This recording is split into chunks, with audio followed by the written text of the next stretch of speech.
मित्रांनो, मगर जेव्हा शिकार करते आणि त्या शिकारीला खाती तेव्हा त्या शिकारीचं अख्खं मांस त्या मगरीच्या दातामध्ये अडकतं. आता त्या दातांना वेळोवेळी साफ नाही केलं तर तिला आजार होऊन त्या मगरीचा मृत्यू सुद्धा होऊ शकतो. त्यामुळे मगर काय करते, तिचं तोंड उघडे ठेवते आणि त्यानंतर छोटे छोटे पक्षी तिच्या तोंडामध्ये येतात आणि ते मांस अख्खं खाऊन टाकतात.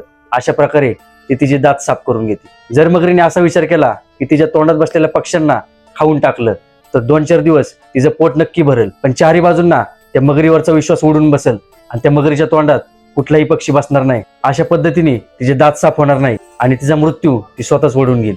मित्रांनो, आपल्या जीवनामध्ये आणि धंद्यामध्ये सुद्धा हेच होते.